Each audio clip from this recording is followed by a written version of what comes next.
اس پر بھی دستخط ہو گئے. لہٰذا جناب مبارک ہو جسٹس یحییٰ آفریدی اور تمام ججز کو. اب ان کی تنخواہ جن کی جناب 28 اور 30 لاکھ تھی اب وہ 40 42 لاکھ اور 45 لاکھ روپے تک بڑھا دی گئی ہے. البتہ جناب جو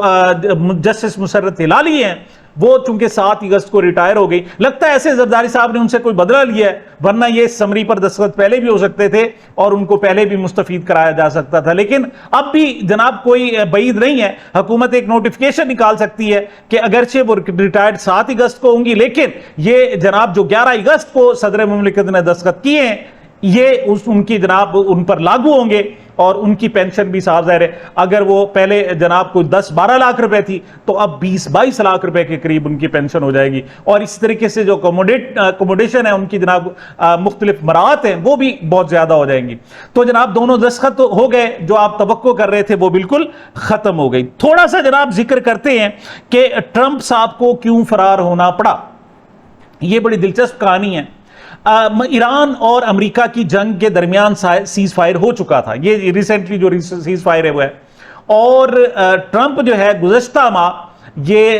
ترکیہ کے دورے پر تھے اور وہاں سے انہوں نے برطانیہ جانا تھا. اس حوالے سے ایک امریکی اخبار نے جناب بڑی تفصیلی رپورٹ شائع کی ہے کہ کس طریقے سے ٹرمپ کو وہاں سے فرار ہونا پڑا. اگرچہ سیز فائر تھا اور امید نہیں تھی کہ ایران حملہ کرے گا, کیونکہ ایران کے آپ اب تک کے رپورٹ دیکھ لیں کہ وہ جب بھی معاہدہ کرتا ہے وہ معاہدہ اس نے خود کبھی نہیں توڑا. یہ ٹرمپ ہی ہے جو بار بار معاہدے توڑتا ہے اور جناب دستخط کر کے پھر فرار ہو جاتا ہے. تو چاہے ان کے ٹارگٹ پر بھی ہو پھر انہوں نے ایک گولی بھی نہیں چلائی, کیوں کہ جو معاہدہ ہو چکا ہے. سملرلی انہوں نے شاید نہیں کرنا تھا, لیکن امریکی اس قدر خوف زدہ ہیں, در حقیقت وہ خود چونکہ معاہدوں کو پامال کرتے ہیں, لہٰذا وہ یہ بار بار یہی سمجھ رہے تھے کہ یہاں بھی ان کا معاہدہ پامال ہو جائے گا اور ان پر حملہ کیا جا سکتا ہے. تو جناب وہ آئے. اچھا, جو امریکی صدر کے زیر استعمال ایک طیارہ رہتا ہے اسے جناب US ایئر فورس 1 کہا جاتا ہے. اچھا, یہ بڑا پرانا طیارہ ہے, تقریباً 20-25 سال ہو گئے, یہ جو بھی امریکی صدر آتا ہے ان کے زیر استعمال رہتا ہے. لیکن گزشتہ سال قطر نے ایک بڑا لگزیریس اور بڑا ہیوی طیارہ وہ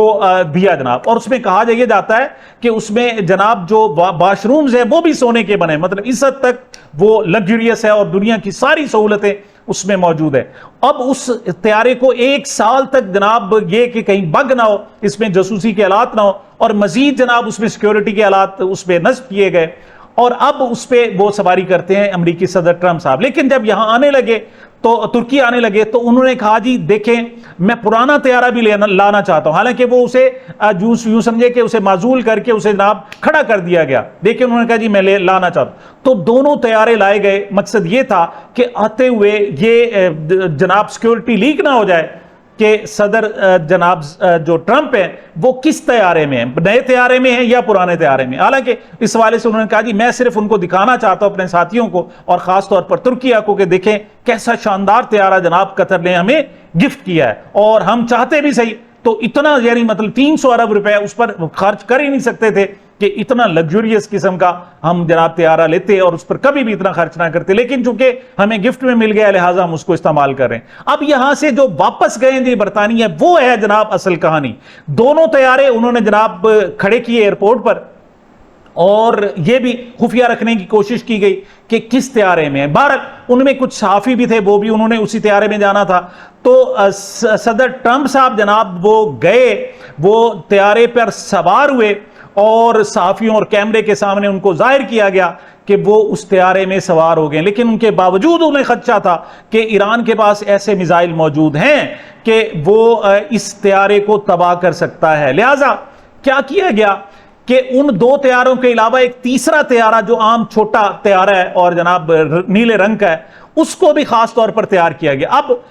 چونکہ ٹرمپ اس طیارے میں سوار ہوتے ہوئے ان کو دکھایا گیا تھا تو وہاں سے وہ کیسے نکلتے کیسے, تو جناب ایک اسپیشل ایگزٹ ان کے لیے نکالا گیا. وہاں پر آ کر ایک کیٹرنگ کے ٹرک کو, مطلب جو سامان گندے برتن وغیرہ لے جاتا ہے, گند لے جاتا ہے, کچرا لے جاتا ہے, وہ ٹرک آ کر کھڑا کیا گیا اور اس ٹرک میں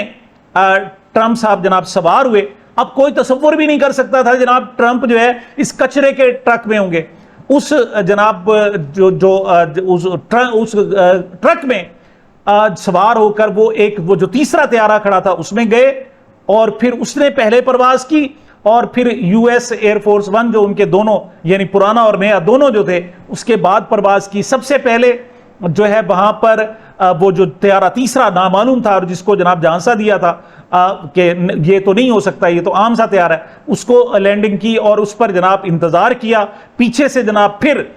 جو U S air force one کے جو طیارے تھے وہ لگزوریس وہ پہنچے، پھر ٹرمپ اس طیارے سے اس طیاروں میں شفٹ ہوئے اور پھر جناب اپنے وہ جو اس طیارے سے نکلتے ہوئے باہر دکھائی دیے۔ تو اس حد قدر جناب ان کو خوف ہے، اس قدر یہ لوگ ڈرے ہوئے ہیں ایران سے۔ ایران وجہ کیا ہے کہ 70 سال کی تاریخ میں یہ پہلی مرتبہ ہے کہ کسی اسلامی ملک نے ایک ہی وقت میں نہ صرف امریکہ بلکہ اسرائیل دونوں کو منہ توڑ جواب دیا، دانت توڑ جواب دیا ہے۔ اور صرف یہ نہیں کہ ان دو ممالک بلکہ ان کے جو پراکسیز تھے ان کے بھی 8-10 جتنے بھی خلیجی ممالک ہیں ان سب کو جواب دیا ہے، اور اس وقت وہ اپنے زخم چاٹ رہے ہیں۔ تو یہ جناب ٹرمپ کے ساتھ ہوا۔ میں تھوڑی سی جناب اور خبریں کہ شام کے سابق صدر بشار الاسد کو سزائے موت سنا دی گئی ہے۔ یہ 2024 کے آخر میں ان کا تختہ الٹا گیا تھا اور امریکی جناب مدد سے ان کا تختہ الٹا گیا، لیکن آخری وقت جب جناب ان پر کنٹرول کر لیا گیا تمام ٹی وی اسٹیشن پر، تمام صدارتی محل پر، وزیر اعظم ہاؤس پر، دیگر پر، تو روس کی مدد سے ایک اسپیشل طیارے میں بشار الاسد اپنی اہلیہ اور گھر والوں سمیت وہاں سے فرار ہونے میں کامیاب ہو گئے اور وہ روس پہنچ گئے تھے۔ اس کے بعد جناب ان کی غیر موجودگی میں یہ مقدمہ چلایا گیا اور اب گزشتہ روز ان کو باقاعدہ پھانسی کے آرڈر دے دیے گئے کہ ان کو پھانسی دے دی جائے گی، لیکن چونکہ بہرحال وہ موجود نہیں ہے۔ اچھا، یہ ایک بات یاد رکھیں، تھوڑا سا پاکستان سے اس حوالے سے مماثلت بھی پیدا ہوتی ہے کہ یہاں پر جناب عمران خان امریکی عتاب کا شکار ہے، لیکن آج تک اس نے کہیں سے مدد طلب نہیں کی۔ مطلب بار بار ایون 5 اگست 2023 کو ان کو گرفتار کیا گیا اور انہیں 4 اگست یعنی آخری دن تک کہا گیا کہ آپ جہاں بھی جانا چاہیں چلے جائیں، آپ کے پاس ٹائم ہے، لیکن اس نے کہا، بار بار کہا، عدالت سپریم کورٹ پیشیوں میں کہا کہ یہ میرا ملک ہے، میں اپنا گھر چھوڑ کر کیوں جاؤں، میں ہر چیز کا سامنا کروں گا، اور ابھی تک وہ بڑے بھرپور انداز میں اس کا سامنا بھی کر رہا ہے۔ جی جناب، خبر ہے کہ عمران خان صاحب کو جناب 4 کتابیں بھجوائی گئی تھیں کہ جناب وہ ریسیو کریں، اور انہوں نے وہ 4 کتابیں ریسیو کر دی، لیکن مزید جو 4 کتابیں انہوں نے واپس کر دیں۔ کیا کہ جناب ہائی کورٹ کے ذریعے وکلا نے انہیں کہا تھا جج صاحب کو کہ دیکھیں ہم کتابیں پہنچانا چاہتے ہیں لیکن ہماری کتابیں بھی جیل سپرنٹینڈنٹ ان تک نہیں پہنچاتے، تو انہوں نے جج صاحب نے کہا جی اچھا جی میرے حوالے کریں، میں ان کے حوالے کرتا ہوں۔ تو پھر جج صاحب کو 8 کتابیں دی گئیں اور وہ جیل سپرنٹینڈنٹ کے حوالے کی گئیں، اور ان میں سے اب 4 کتابیں واپس آ گئیں، 4 عمران خان نے ریسیو کر لی ہیں۔ ان کا کہنا یہ ہے کہ مزید جو 4 کتابیں ہیں وہ پڑھ چکے ہیں، لہٰذا اس کی ضرورت نہیں ہے، لہٰذا انہوں نے اس کو جناب واپس کر دیا ہے۔ جی خبر ہے جناب کہ جو گزشتہ روز جناب جو 2 ایونٹ تھے بڑے، منگل کا دن تو 2 بڑے ایونٹ تھے جناب۔ ایک تو یہ کہ سپریم کورٹ کے باہر پی ٹی آئی کے جو رہنما ہیں انہوں نے دھرنا دیا، اور بڑی تعداد میں، مطلب خیبر پختونخوا سے، سندھ سے، پنجاب سے ایم این ایز جو ہے اور ایون ایم پی ایز بھی اور وہاں کے منسٹرز بھی وہ سپریم کورٹ آئے اور کئی گھنٹوں تک وہ وہاں پر موجود رہے۔ مسلسل وہ میڈیا کو ایک خاص بات یہ تھی کہ اس مرتبہ انہوں نے کہا کہ ہم سپریم کورٹ سے انصاف کی بھیک مانگنے آئے ہیں۔ ویسے یہ جملے ارکان پارلیمنٹ کی طرف سے کسی اور ماحول میں بولے جاتے تو شاید ہمارے میڈیا میں کوہرام بپا ہو جاتا، لیکن یہاں چونکہ ان کو دکھانا مقصود نہیں تھا، لہٰذا ان کو ڈاج ہی کرنا تھا، تو اس حوالے سے جناب ایک بھی خبر نہیں ہے۔ بہرحال کچھ 2:30-3 بجے کے قریب پھر ممکن ہوا کہ سلمان اکرم راجہ اور چند مین مرکزی رہنماؤں کی رجسٹرار سپریم کورٹ سے ملاقات ہوئی، مطلب جسٹس یحییٰ افریدی نے ان سے ملنا بھی گوارا نہیں کیا، رجسٹرار سپریم کورٹ سے ان کی بہرحال ملاقات ہوئی، اور وہاں انہوں نے کہا جی کہ عمران خان کی طبیعت بہت زیادہ خراب ہے، اور اس وقت تمام کے تمام جو پارلیمنٹ، ان میں 100 تو ایم این ایز ہیں، ان میں سے جناب کوئی 15-16 سینیٹرز ہیں، ان میں جناب جو 100 کے قریب جناب خیبر پختونخوا سے ارکان صوبائی اسمبلی ہیں۔ البتہ جو پنجاب کے ارکان صوبائی اسمبلی تھی ان کی ڈیوٹی اڈیالہ جیل کے باہر تھی، انہیں کہا گیا تھا کہ آپ سپریم کورٹ میں نہ آئیں۔ تو اس قدر جناب کئی 100 ارکان پارلیمنٹ موجود ہیں اور آپ سے انصاف کی بھیک مانگ رہے ہیں کہ انصاف دیں، ورنہ کوئی قدم اٹھایا، فرض کریں یہ کل کو لانگ مارچ کرتے پھر پٹیشن آ جائے گی اور سپریم کورٹ میں، اور سپریم کورٹ نے ان کو بلا لینا ہے جی آپ کیوں کر رہے ہیں جناب، انصاف تو ہم آپ کو دیں گے. بھائی انصاف اس وقت مانگ رہے ہیں، اس وقت انصاف دے دے تو بعد میں پھر ضرورت نہیں پڑے گی، لانگ مارچ بھی نہیں ہوگا، کچھ بھی نہیں ہوگا، یہ معاملات سیٹل ہو سکتے ہیں. لیکن آج بھی جسٹس یحییٰ آفریدی صاحب ظاہر ہے مجبوریاں ہوں گی، وہ کہتے ہیں نا نہ کچھ مجبوریاں رہی ہوں گی ورنہ یوں کوئی بے وفا نہیں ہوتا. تو جناب وہ خاموش ہے تو صاحب ظاہر ہے. حالانکہ جسٹس یحییٰ آفریدی جو ان کا پچھلا ٹریک ریکارڈ ہے، اگر چاہتے اور یہاں سے استعفیٰ دے کر چلے جاتے، ایون ریٹائرمنٹ بھی لے جاتے تو تاریخ انہیں یاد کرتی. لیکن وہ جسٹس قاضی فائز عیسیٰ کی صف میں چونکہ کھڑے ہوئے ہیں اور پاکستان کی جو پوری قوم ہے ان پر صاحب ظاہر ہے صلواتیں بھیج رہی ہے اور ان کو برا بھرا کہہ رہی ہے، لیکن وہ اس پر خوش ہیں. جیسے جسٹس ہلالی وہ مطمئن ہو کر گئی، ان سے کہا گیا نا کہ آپ ایک دو فیصلے تو بتائیں جو آپ نے اپنے کیریئر میں بہترین کیے ہوں. ان کے پاس جواب نہیں تھا. حالانکہ جو بدترین فیصلے کیے پی ٹی آئی سے بلہ چھیننے کا، اسی طریقے سے جناب ان کی جو مخصوص نشستیں تھی وہ ان کی بندر بانٹ کرنے کا، اسی طریقے سے جو ملٹری کورٹس والا فیصلہ تھا وہ بدنما داغ ہے. اور انہیں کہا گیا کوئی اچھے فیصلے بتائیں تو وہ کوئی ایک میرا خیال حق کے شفا کا لائیں، ایک کوئی طلاق کا مقدمہ، مطلب یہ ان کے پاس ٹوٹل جمع پونجی تھی اور لوگوں کی بد دعائیں ان کے پاس علیحدہ تھی. بہرحال جسٹس یحییٰ آفریدی بھی اسی رو میں چونکہ کھڑے ہوئے ہیں تو انہوں نے جناب یقین دہانی کرائی ہے کہ اگلے ہفتے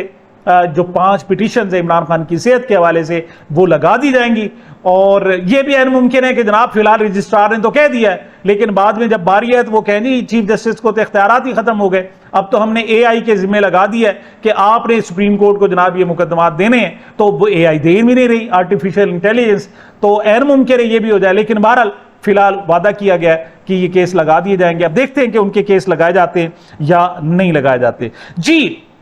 ایک بڑی دلچسپ خبر ہے کہ ایک گھوٹکی میں یعنی سندھ میں ایک ڈاکو جس کی قیمت سر کی قیمت 50 لاکھ روپے تھی، مطلب ہیوج اماؤنٹ تھی، اس کو گرفتار کیا گیا اور وہ کئی دنوں سے ریمانڈ پر پولیس کے پاس موجود تھا. اور اب اطلاع یہ آئی ہے کہ جناب وہ 50 لاکھ سر کی قیمت والا وہ جو گرفتار ڈاکو تھا وہ فرار ہو گیا ہے. مطلب یہ صورتحال ہے. اس کی وجہ یہ ہے کہ جناب کسی صاحب ظاہر کسی بڑے کا ہوگا نا، کسی بڑے سردار کی آشیرواد ہوگی، ورنہ تھانے سے اس قسم کے ہائی پروفائل ڈاکو کیسے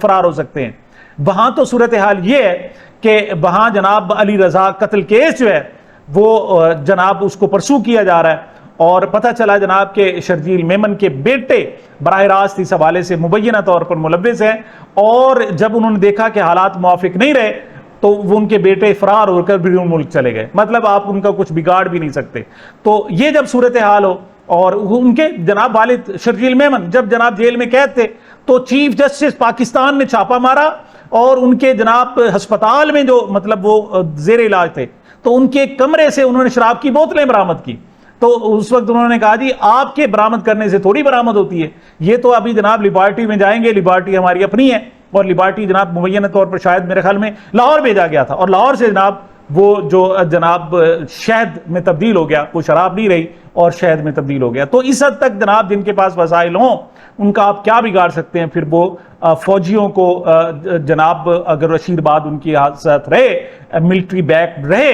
تو پھر ہر کوئی آزاد ہو سکتا ہے. ہاں گرفتار ہو سکتے ہیں تو عمران خان ہو سکتے ہیں، پی ٹی آئی کے لوگ ہو سکتے ہیں. اور 5 اگست کو انہوں نے احتجاج کیا تھا اس میں بھی 88 افراد ایسے ہیں جنہیں صرف اسلام آباد میں گرفتار کیا گیا اور ابھی تک وہ جناب جیلوں میں موجود ہیں. ایسی صورتحال میں جناب ایک دھرنا تو بہرحال دیا پی ٹی آئی ارکان نے، لیکن بہرحال بعد میں انہوں نے اعلان کر دیا سلمان اکرم راجہ نے کہ ہم اس دھرنے کو ختم کر رہے ہیں. البتہ یہ جو جناب پی ٹی آئی کا اڈیالہ جیل کے باہر شو تھا وہ رات گئے تک جاری تھا اور اس میں محترمہ علیمہ خان صاحبہ نے آج خاصی جناب بڑی اہم گفتگو کی. ایک تو وہ ڈٹی ہوئی ہیں،